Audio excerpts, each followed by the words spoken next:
Okay. Well, hello everyone, and welcome back to Two Guys in the Bible here on Fulfilled Radio, a voice you can trust. My name is Don Preston, and look who's with us this evening over here. My name is William Bell. There you go. Yeah, it's great to have you back, William. Daniel Rogers could not be with me this afternoon. He sent me an email early this morning and said, "Hey, sorry I couldn't be there." Well, last week I couldn't be on the program. I woke up that morning, and the minute I sat up on the edge of the bed, it's like, uh-oh, Hmm. something is not good. But I managed to get up and go around and everything. And I laid down early that afternoon to take a little bit of a nap. I was sharing with William that for some reason or other, I've been waking up about 2:15, 2:20 of a morning every morning, and I can't go back to sleep. So I just go ahead and come to the office. It was, I think it was 2:20 when I woke up this morning and came on over to the office. But anyway, when I laid down to take the nap, I woke up and boy, I mean, the sky fell on me. And for about the next 48 hours, I felt like a truck ran over me. And so, anyway, I couldn't be here last week. Daniel can't be here this evening. So Daniel, when he emailed me, I said, "Well, that's fine. I'll contact William, see if he can step in, because it has been a good little while, and it's always great to have you back on the show, William." Well, it's a pleasure to be back. It's always good to be with you, and always looking forward to our studies together. I hope Daniel is fine, and but it's a pleasure to be with you, and looking forward to it tonight. You bet. First of all, why don't you share with us how things are going with your ministry in Ghana? Uh, you obviously got a lot going on there. Just give us a thumbnail sketch, an overview of how things are going. Well, at the current time, we are working with Brother Solomon over there to help him get his building up. He's working out of a small school room at the time, and it's kind of off from the road, and they have some land that they've purchased, which is right on the main road that goes from Cape Coast to Juqua, and it's in a town called Bribadzi, I believe, and that we've helped them lay the foundation for it. So they've got the foundation laid, and now we're going to the next stage where we start doing the walls. And Solomon is consistently, bringing people into the church, so that's good. And we're working with another guy about maybe 3 or 4 hours away. It's about 2 hours in each direction. 2 hours to Solomon's place in Cape Coast, and then 2 hours to this guy in the Volta region. And so we're working with him. We taught in both areas. We have several people interested. He's trying to get me to come back already because there were several people who were interested, and they want to set up a class and have something going on regularly. So they're intending for me to come and spend a little bit more time with them so that they can get these things going. But it's going pretty good at this point. I'm really pleased with that. And then we have another young man in you've probably heard him, if you've heard him hang out with Solomon. His name is Raymond. He is attending the Kwame Nkrumah University, and so we've been helping him with that. He's young. I think he told me he just turned 24 or 25. He's in his last year of school, and Leora and I were fortunate enough to help him go through school. But he was working with the congregation, doing extremely well with the congregation, but they saw fit, because of his eschatological views, to say goodbye to him. And they couldn't answer, but he was very good at their evangelism program and bringing a lot of people to the church. So he's now about to graduate sometime in October or November, somewhere around that time. And so he's going to have, much more time besides, trying to make a living from all the schooling he's done. He's going to be in agriculture, but he is looking forward to being involved with the church even more. But he gets into debates and discussions all the time. And so we are really excited about him. As a matter of fact, I spoke to him on yesterday, had a chance to say hello to his mom. It's my first time meeting her because he's getting ready to go back to school after the break. And he happened to be at home at that time. So he introduced me to her, and Leora and I talked to her. But yeah, that's what's going on. And so we're looking forward to some things really. Once we get, the building up at Solomon's, I think some things are really going to take off there. And because, he's got a pretty good, solid relationship with the people there. And by the way, Solomon was named I think the #1 junior farmer or something like that. He won the contest for junior farmer in his area. So he's pretty diligent, pretty consistent, and yet he stays pretty consistent with teaching covenant eschatology along the way. And the broadcast that we did drew some attention. He said that he's got this guy, I think I might have mentioned this to you before, but he's got this guy in the Church of Christ, by the way, who watches him. And as soon as they come on, they basically say, okay, here comes the heretic or something of that nature. And they all get together and just try to team up against him. But when I was on with him, the time that I was there, we got back some positive questions from them and some positive feedback. So he said the guy wants to sit down with me and talk with me. So looking forward to that happening at some point in time. Absolutely. That's pretty much it. Yeah, that's really exciting. And I do know about Raymond. He and I have corresponded some together, and he has certainly seemed like an awfully sharp young guy. I didn't know a lot of details about him, just some of the theological questions that he asked and what have you. So it's good to know a little bit more information about that. I did not know of his relationship with Solomon, so that's great to know. Yeah, that's how I came to know him, was through Solomon. And Solomon has a WhatsApp group where he teaches eschatology, and Raymond has been a part of that for some years. I mean, it's been going on, and they're pretty diligent about it as well. They brought a lot of people in, and he's doing some Zoom meetings now, I think, in the evening, because he's invited me to join him on a couple of those. I was only able to do some when I was there, and I think I might have done 1 or 2 here, but he's really trying to get the word out. That's awesome. All right. Well, great to hear that news. Great to hear the feedback there. Daniel and I have been talking about the Messianic temple, and had you on a couple of months ago, and we continued that discussion. And a couple of weeks ago, I picked the discussion up in 2 Corinthians into the latter part of chapter 4 and into chapter 5. And I know that you've done extensive study on 2 Corinthians chapter 5 and the Messianic temple motif there, and how the great majority of commentators take 2 Corinthians chapter 5 as talking about of seeing Paul talking about individual bodies. That if the earthly house of this tabernacle, that's our physical body, is destroyed, we have a building of God, a house not made with hands, eternal in the heavens. So that's us. When we die, we go to heaven, which flies in the face of an awful lot of traditional eschatological views, by the way. Yes.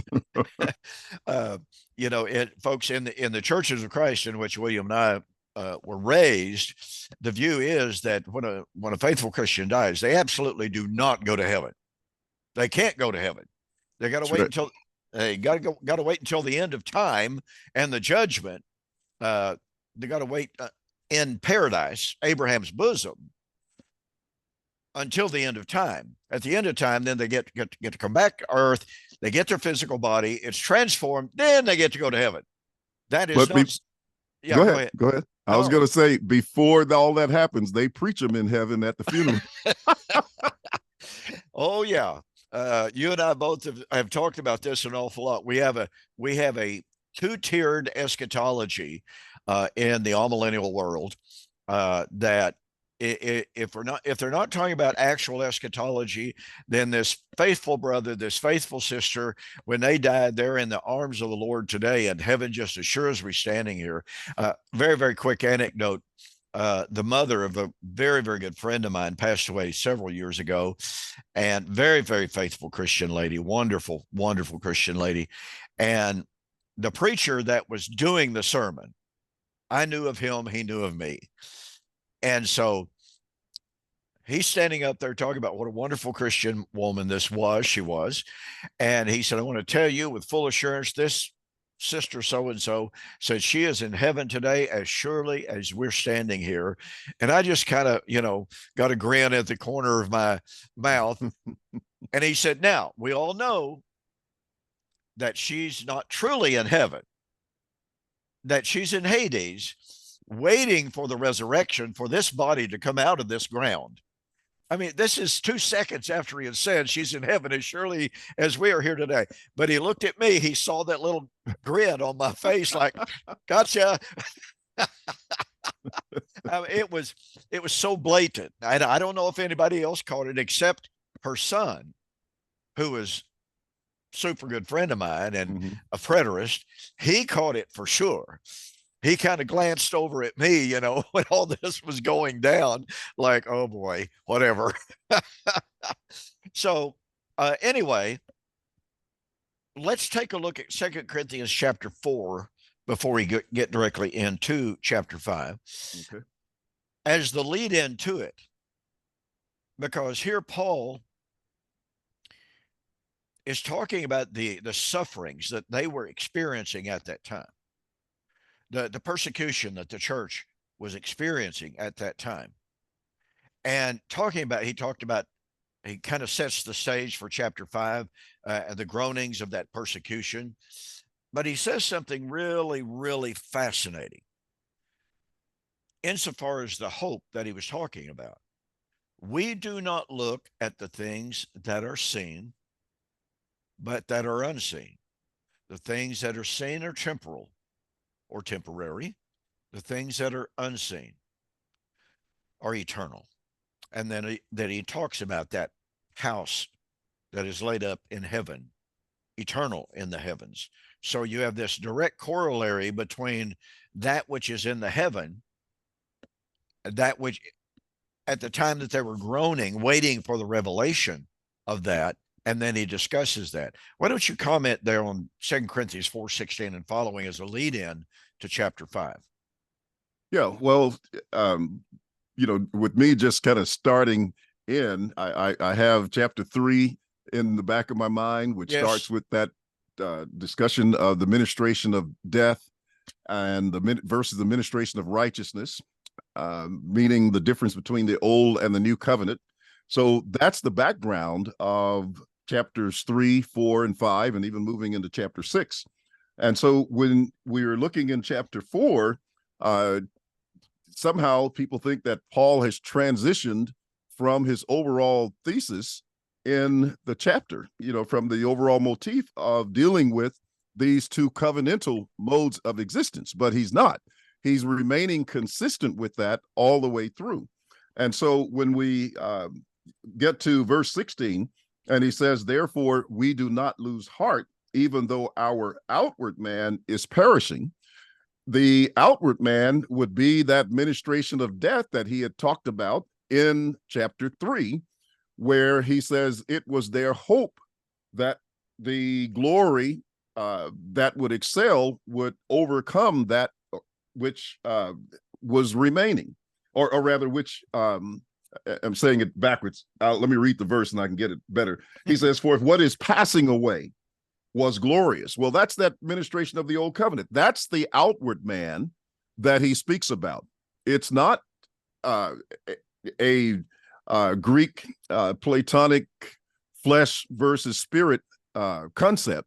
It is the old covenant, which was the mode of the flesh in terms of the covenantal body versus the mode of the spirit. And Paul even uses spirit and flesh in the context. But he says, if what is passing away was glorious, what remains is much more glorious.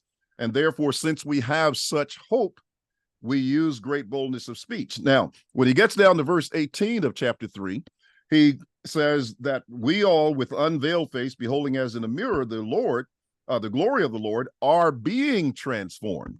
So there's that present tense term there that's indicating this was ongoing at that time. They were currently being transformed into the same image from glory to glory. So that glory, again, goes back to verses 10 and 11, referring to that old covenant glory. So he has not digressed from that motif of dealing with the glory versus the more glory in chapter 4 all the way down to the end. And that's why it makes the transition from 16 through 18, that much more powerful.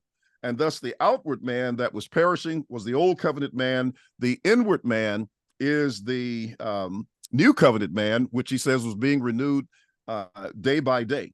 And what's interesting there, if the new man was our inner man, as they call it, as they say when they're making this dichotomy between the body and the flesh, then you have one dying, you have the body dying, but the inward man is being renewed day by day, but that's considered to be resurrection.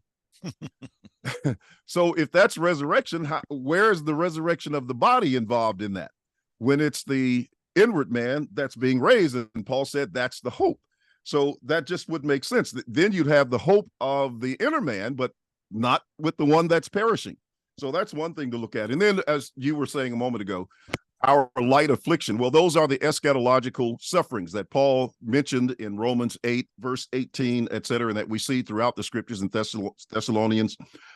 He says, which is but for a moment, and is working for us this far more exceeding and eternal weight of glory. Well, that's the far more glory that he talked about in chapter 3.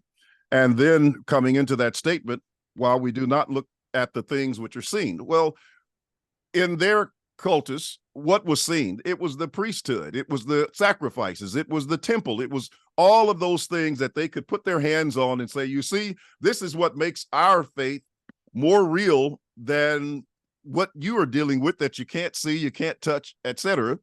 And that's just the very opposite of the way the Bible reveals it. And so we do not look at the things which are seen, but at the things which are not seen. And that's also the fact that they were unrealized. That's another aspect of that.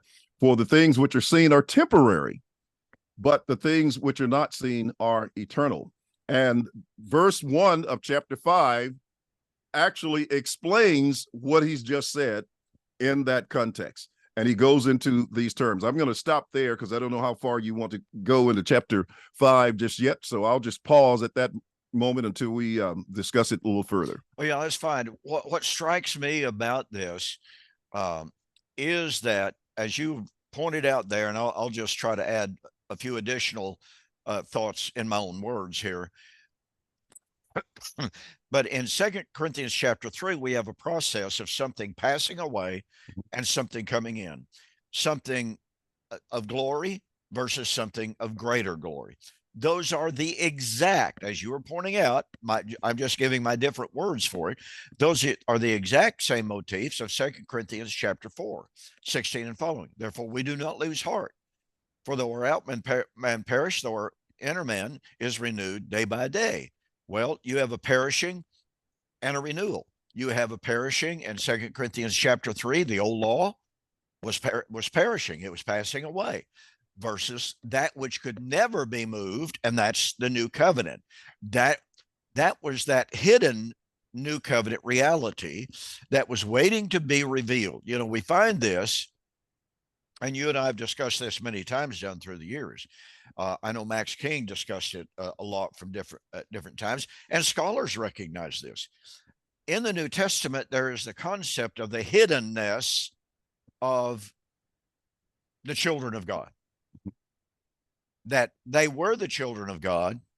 They were waiting to be manifested. Romans chapter 8 is a prime example of it. Paul said, I reckon that the sufferings of this present time are not worthy to be compared with the glory that is about to be revealed. What was that glory that was about to be revealed? Sonship. They were already sons of God, just like 1 John chapter 3 says. Now, brethren, we are sons of God, but it does not yet appear what we shall be like. Colossians chapter 3, if then you died with Christ, seek those things which are above, where Christ sits at the right hand of God. For if you died, your life is hidden with Christ. But when Christ, who is our life, shall appear, then shall we also appear with him in glory. So you have this constant theme throughout the New Testament of a reality that was known to those in the reality, but that had not yet been manifested to the world. There was a huge huge controversy going on in the first century about who are the sons of God. The Jews That's had go ahead. Jews, yeah, go ahead. Well, let me No, finish up yeah, here. finish up your point. The Jews had been saying, rightly so, they were the sons of God. 1,500 years of testimony.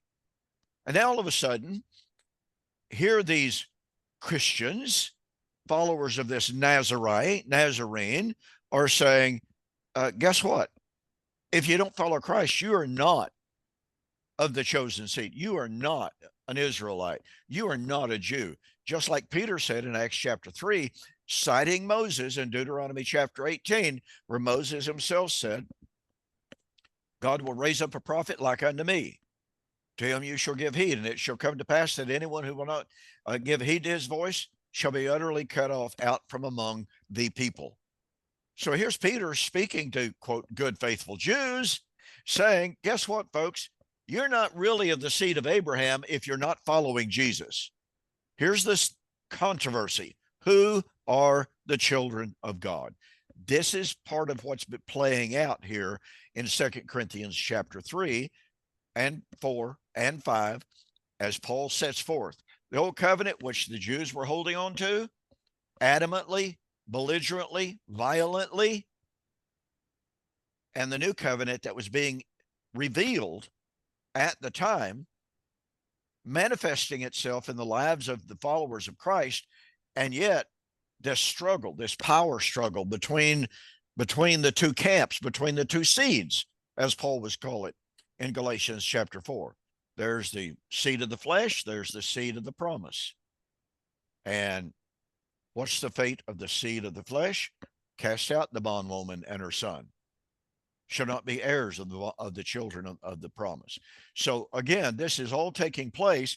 So you have the passing away and the establishment.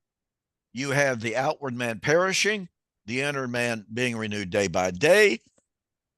Pardon me, going into chapter 5, if this earthly house of this tabernacle is dissolved, we have a house, a greater house, a heavenly house, a glorious house. Same motifs, chapter 3, chapter 4, chapter 5. So go ahead.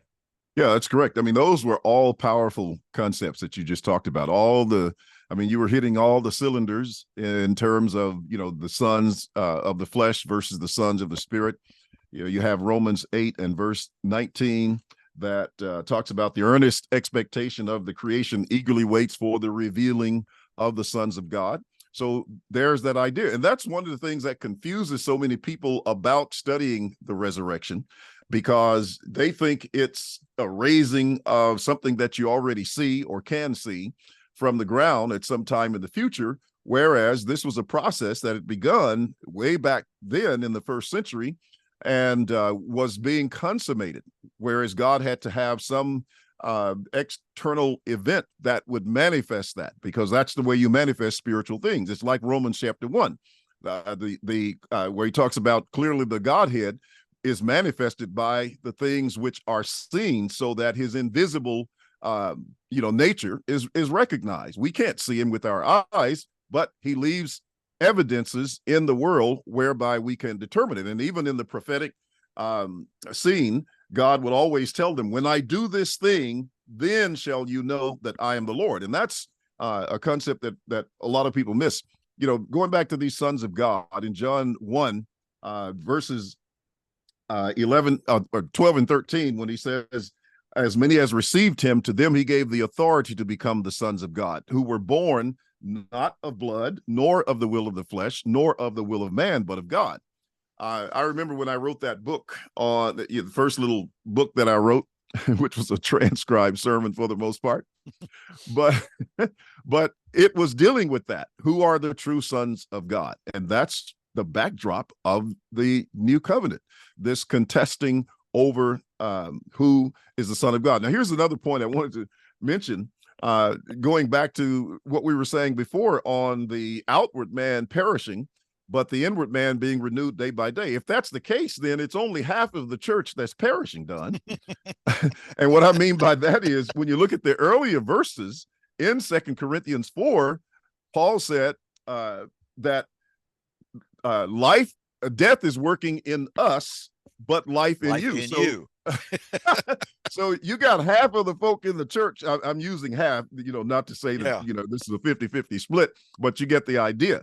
You got one part of the church where their bodies are dying according to these physical futurist paradigm folks, that it's, if that's the case, then only half of the church body is dying, and the other half of the church, they're living and being raised. So what does that do for Paul when he talks about this outward man perishing, etc.? We have to understand that these are covenantal terms. They won't work with a physical situation, because everybody, as far as physical death is concerned, will experience that. And even in terms of the redemption we have in Christ and the putting away of sin, we still experience physical death. So that concept just doesn't work in dealing with this chapter. That's exactly right. And we can go on into chapter 5 now.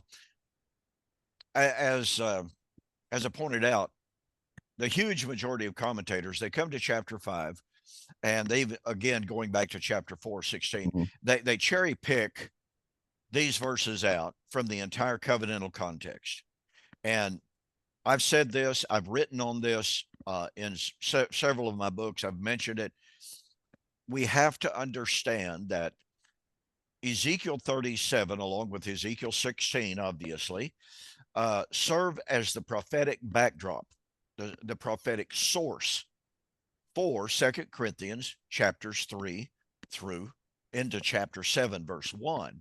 Every single constituent element, ladies and gentlemen, every single one that is found in Ezekiel 37 and Ezekiel 16 is found in 2 Corinthians chapters 3 through 6, going into chapter 7, verse 1 through first couple of verses there.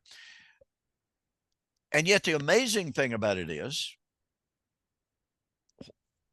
as I read the commentaries, I see them saying, well, obviously Ezekiel 37 is the background. And they leave it at that. Mm-hmm. They do not exegetically develop the constituent points and how, okay, here's Ezekiel 37, resurrection. Oh, guess what? Here's 2 Corinthians 3, ministration of death versus ministration of life, transformation from death to life. They ignore this. And they ignore the fact, if our outward man is perishing, the inward man is being renewed day by day. They ignore that. Coming to chapter 5, all of a sudden, boy, yeah, Paul's talking about the hope of physical resurrection. Well, if Ezekiel 37 is in fact the background and the fountain for 2 Corinthians, let's just say 2 Corinthians 5 to make it easy, then where do you get the concept of physical resurrection in Ezekiel 37? Folks, it ain't there. What you have in Ezekiel 37 is Ezekiel's vision of the valley of dry bones. And the angel asked him, Son of man, what is this? And he says, I don't know. And he says, well, these bones are the whole house of Israel. They are in captivity. Well, I'm pretty sure the angel wasn't saying these bones represent all of the dead bodies scattered throughout Assyria and scattered throughout Babylonia. I'm pretty sure that's not the point. But the Spirit of the Lord blows upon them. Those bones stand up and they live. What is this? Son of man, what is this? Well, you know. And the Spirit responds, the angel responds, I will put my Spirit in you, the whole house of Israel, and I will raise you up out of your graves. Look, most of the ancient rabbis, and even most modern scholars, even the ancient scholars, for that matter, Christian scholars, understood this is a promise of the restoration of Israel under the Messiah. Had nothing to do with but dead bones in the ground. Now, my point in all of that is to say, okay, if the death, burial, and resurrection, to use those terms, in Ezekiel 37 had nothing to do with biologically dead human beings, and Paul's discourse and commentary in 2 Corinthians chapters 3 through 5 is based on Ezekiel 37. Where do we get the idea of physical resurrection? In 2 Corinthians chapter 5, where does he shift from the corporate body of Israel being in the grave, being dead under the law, under the ministration of death, to the individual bodies in the grave? So I'll let you pick it up from there and make what comments you want to. Okay. When you look at Ezekiel 37 and you compare it with 2 Corinthians 5, the very same elements that you find in Ezekiel 37 are in 2 Corinthians 5. You just mentioned the whole house of Israel. Well, look at the term that you have in 2 Corinthians 5. If this earthly house, this tent, were destroyed, we have a building of God. You also have a body. And this body has to be a mortal body because it's subject to death. He's just talked about the dry bones, right?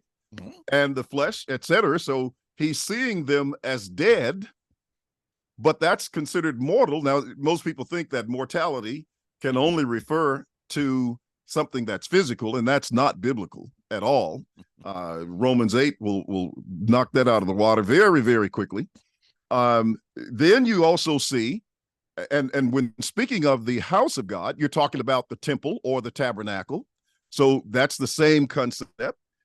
You have the spirit that was going to be the means by which they were raised, because God says that he was doing that through his spirit.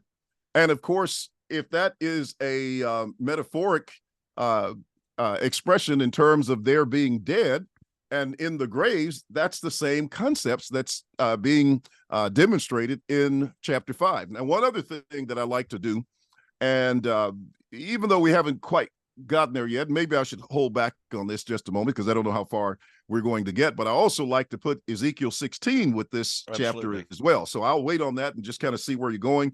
But I wanted to point that out. And this is the reason, is because if a person would sit down and take those terms like body, house, temple, what are some of the other names? Kingdom, mortality, etc., and go through the Old Testament and look at them relative to what was being promised in the New Covenant, you would have all those concepts. Even a text, for example, like 1 Timothy 3:15. But if I'm long delayed, that you may know how you ought to conduct yourself in the house of God, which is the church of the living God. And I'll say this last thing. Another thing that you could do or should do is go back to 1 Corinthians 15, because 2 Corinthians 5 and 1 Corinthians 15 and other passages in 1 Corinthians are dealing with the same concept. In 1 Corinthians 3 and verse 9, Paul tells them, you are God's building. All right, so there's the building. And he's certainly not talking about the earthly one in that particular point. He says they were God's field. They were God's land. And that's a good point for the dispensationalists to pick up on as well. So he's giving you all these concepts. And later on in the chapter, he talks about laying the foundation of that temple and that house, and Christ being the foundation, and also you are the temple of the living God, etc. So all of that's in the chapter if people will take the time to just go through and look at these concepts rather than bringing their baggage and traditions into the text and assuming that it's dealing with the physical body. Good points. Good points. Okay, well, let's look pretty closely, at least to begin to, 2 Corinthians chapter 5, verse 1. Mm-hmm. We know that if the earthly house of this tabernacle, well, we have oikos, house, tabernacle, skene, which is the tabernacle, word for tabernacle in the Septuagint in the Old Testament. But William, one of the things that struck me years ago, and I remember calling you about this and getting your thoughts on it. A little bit of backstory before I call attention to it. The traditional view of eschatology and resurrection is, okay, the human body, it dies and it decays and it goes into the dust. Okay. But it is reconstituted at the end of time, reformulated, restored, and given immortality. And when you made the comment about Romans chapter 8 and the meaning of mortal, I just I could not help but just chuckle. Just recently on YouTube, I was having a conversation with a fellow. Now I'll give him this: he's far better read than most people that attack me. I'll use that term, attack, and that because that's what it is. So he's very well read, far and above and away from most people, right? So he attacked me on Romans chapter 8. He said the mortal body is the human physical body. I said, well, I think you got a problem here. So the mortal body is the body of flesh. Well, he agreed with that. And I said, well, you've got a real problem because Paul says you are not in the flesh, and those who are in the flesh cannot be pleasing to God. Now, Right. all of a sudden, I start getting this word salad in response from him. Well, I still take the position that mortal has to refer to the biological human body, the material human body, I think was the term that he used. And I kept pointing out, you can't say that, or else you've got to redefine flesh and redefine mortal. If you're going to define mortal as a human body, then what is the body of flesh? Well, then he finally talked about, well, flesh is living after a certain way of life. And I go, oh, hello. Thank you very much. And it was a real interesting conversation. And finally, he decided that he wanted to talk about something else, claiming he had established his point, when in reality, he completely abdicated the point. I just simply started going through Romans chapter 7. I could have gone back to chapter 5, of course, when Paul said, who shall deliver me from the body of this death? He actually made the comment that Paul wanted to be free from the human existence. Hmm. And I'm going, oh my goodness gracious. What an incredible point. Well, Paul said he was already not in the flesh. So he must have been free from that body of sin, a body of sin and flesh. So that's kind of the way that conversation went. But that's the way most people look at Romans chapter 8 and thus 2 Corinthians chapter 5. But all of that background leads me to some years ago, I was looking at 2 Corinthians chapter 5 in the Greek. And when Paul says that if the earthly house of this tabernacle be dissolved, well, again, the traditional view is, okay, yeah, the body might dissolve in the grave, but it's going to be restored. There's something about it, though, that that's not found in 2 Corinthians 5. The word dissolved is from the Greek word kataluthe, and it means destroyed. It means dissolved. Interestingly enough, and it's not used, it's a word that's not used hundreds of times in the New Testament, but it is used in some very significant passages. In Matthew chapter 24 and verse 2, when the disciples are showing Jesus the magnificent stones of the temple, he says, do you not see all of these things? The time is coming in which not one stone shall be left on top of another that shall not be thrown down. That's kataluthe. And that's the way kataluthe is used. But in 2 Corinthians chapter 5, Paul says, if the earthly house of this tabernacle, ostensibly the human body, if it is destroyed, if it is dissolved, we have a building of God, a house not made with hands, in the heavens. Well, in order to make that work, you have to go through this entire mechanization and verbal gymnastics. And you've got to say, well, yeah, there's a body in heaven, and our body is still in the dirt, dissolved.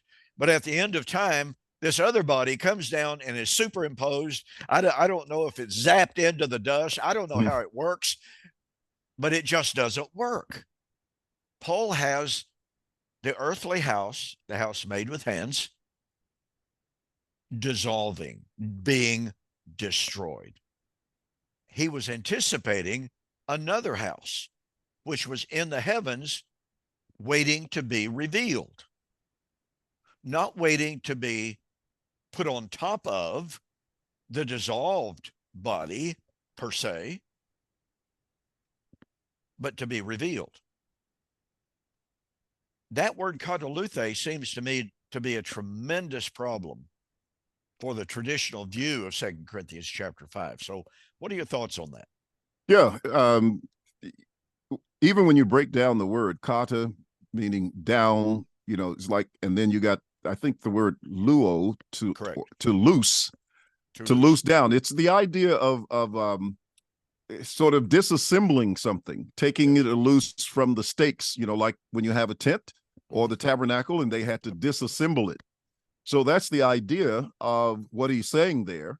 And then when you think about that whole thing, if we're dealing with the tabernacle from that perspective, what benefit would there be for a physical tabernacle in heaven per se?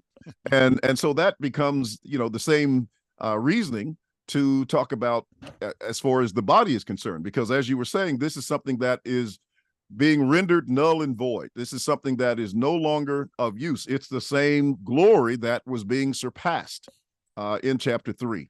And so this loosing or tearing down or disassembling of the old for the building of the new, and they come from two different points, two different perspectives. One is heavenly, the other is of the earth. One is made by men's hands, one is not. And so that's very important that people recognize that it's not a raising up of that earthly one. It's a disassembling of it, a rendering where it's no longer required, needed, and effective. And that's the point. That's exactly right. And to make a point that, to reiterate a point we made earlier, this kataluthe is parallel to what he said in 2 Corinthians chapter 5. Our outward man is perishing. Mm-hmm. Very same concept. And when you try to impose the concept of the biological body onto this text, it simply does not work. And one of the key terms that is found in 2 Corinthians chapter 5, we have a building of God, a house not made with hands. And folks, I want to tell you, this terminology, not made with hands, is an incredibly significant motif, both in the Old Testament and in the New. In the Old Testament, in the Septuagint, which of course is the Greek translation of the Masoretic text, the Old Testament, Hebrew Old Testament, made with hands, according to Timothy Gray in a commentary on Temple in the book of Mark. Great book. Highly recommend the book. Excellent scholar. Timothy Gray points out made with hands is used 14 times in the Septuagint, and it invariably refers to idolatry. Now, that's really significant. In the New Testament, we find passages, for instance, when Jesus said on one occasion in the book of Mark, destroy this house made with hands, and I will raise up another house not made with hands. Well, what was he talking about there? Well, he was talking about the house made with hands being the Jerusalem temple, the Herodian temple. It was known as a house made with hands. Now, to any good rabbinic student, the use of that term, made with hands, was going to be rather shocking, given the Septuagint use of the term always being associated with idolatry.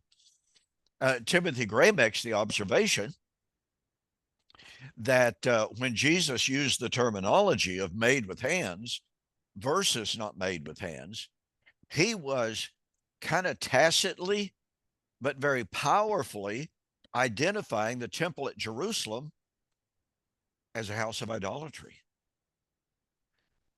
That had to hit awfully hard, to any of the first century Jews who heard or who read that that usage by the New Testament writers.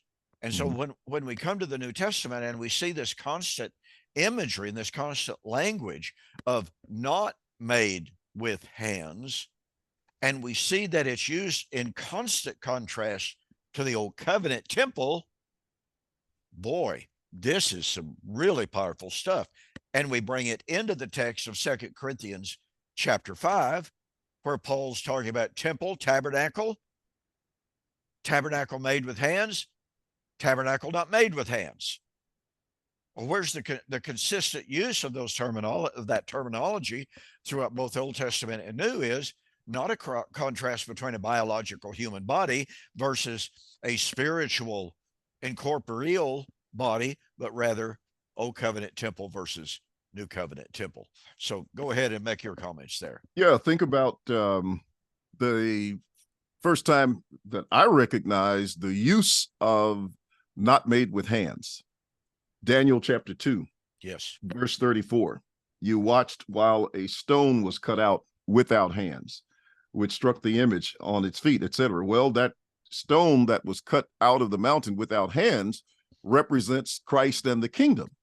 And so if we're talking about the kingdom of God that God was going to set up in the last days, when we see that phrase in 2 Corinthians 5, and not just in that text alone, because you have it contrasted several times in the New Testament, in Acts chapter 7, where it talks about the house that Solomon wanted to build, and God says the Most High does not dwell in temples made with men's hands, etc. So you have it referring to the temple, but what does that tell you concerning resurrection?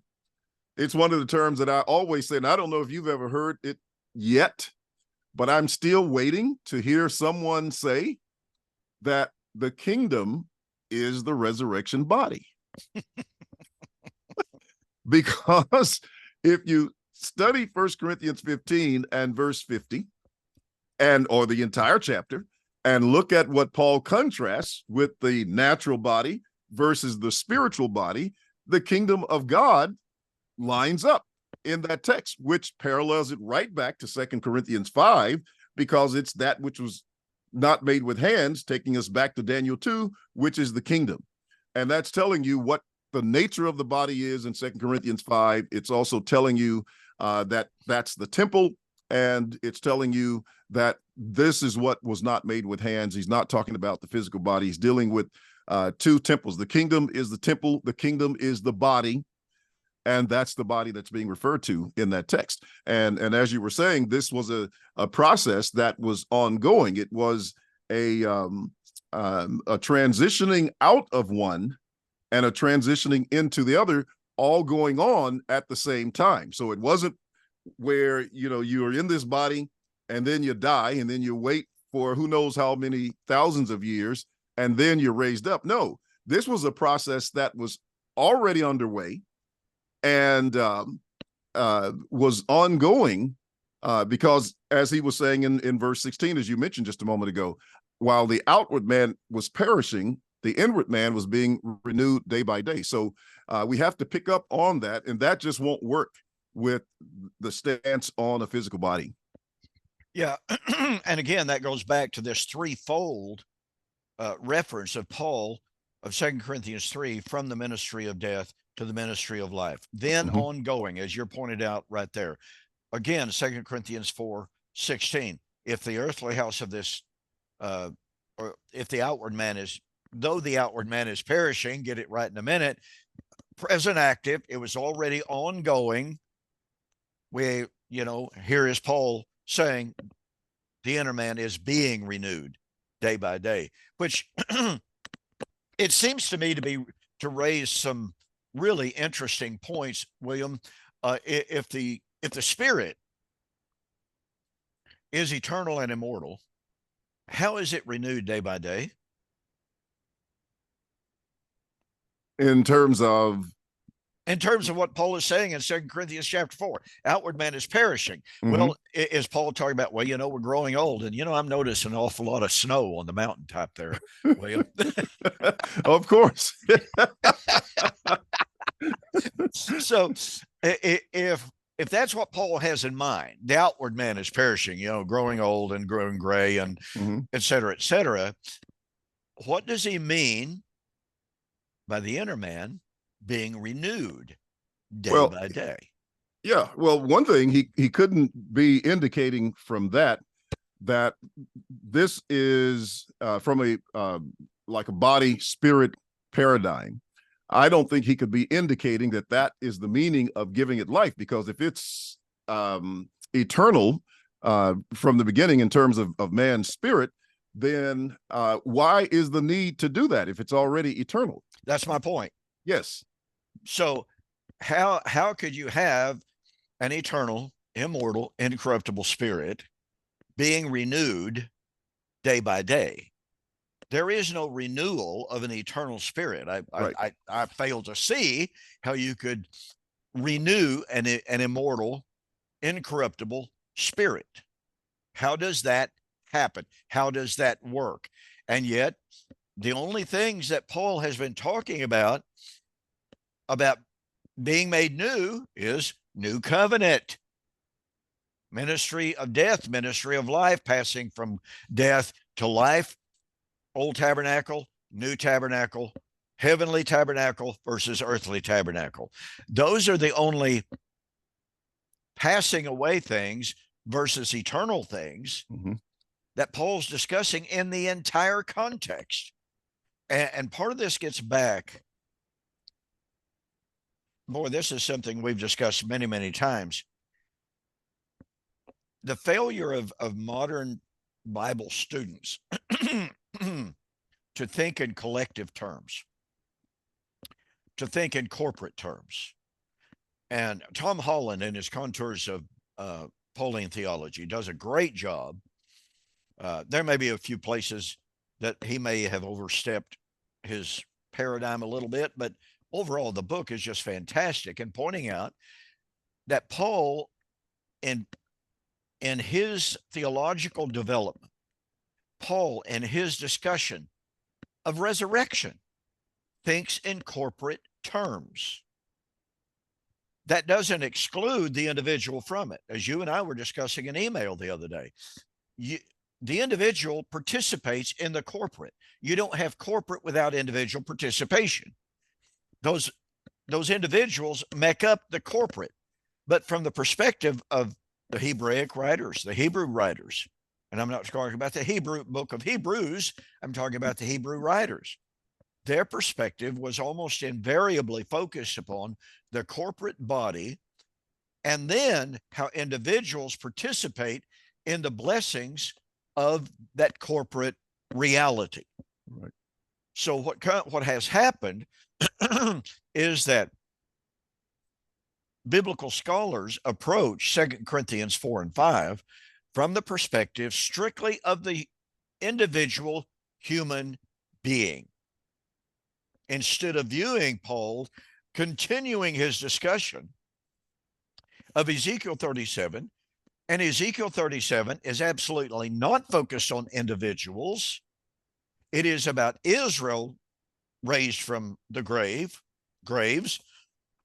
Pardon me. It is Israel given the new covenant. It is Israel, the corporate body, serving under David the king. It is Israel that is given the new tabernacle. And so everything in Ezekiel 37 is corporate. So it's a hermeneutical shift on the part of biblical commentators to come to 2 Corinthians 3 through 5, through 6, where Paul is very clearly drawing on and commenting on Ezekiel 37. And all of a sudden they change Ezekiel's corporate emphasis, and they have Paul focused on the individual. I just don't see that shift. And I've quoted John Levinson before. John Levinson, when he is discussing the resurrection in Ezekiel 37, he says, virtually all of the ancient rabbis acknowledged that the resurrection of Ezekiel 37 was initially viewed as a corporate resurrection and restoration of Israel. But that was later changed. He never tells us who changed it. Does it tell us when it was changed? Does it tell us why it was changed. He just simply says a change took place between the realization that Ezekiel 37 is corporate resurrection, but now it's been changed. Yeah. I was thinking as you were speaking, in terms of, where the change comes from. I think, that goes back to this Gnostic concept and this Platonic concept. They always want to accuse us of being Gnostics, or, of Gnosticism, and they're the ones that want to get rid of the body. They think it's evil, they think it's sinful, etc., not really understanding what's going on. But I was thinking about some work that you and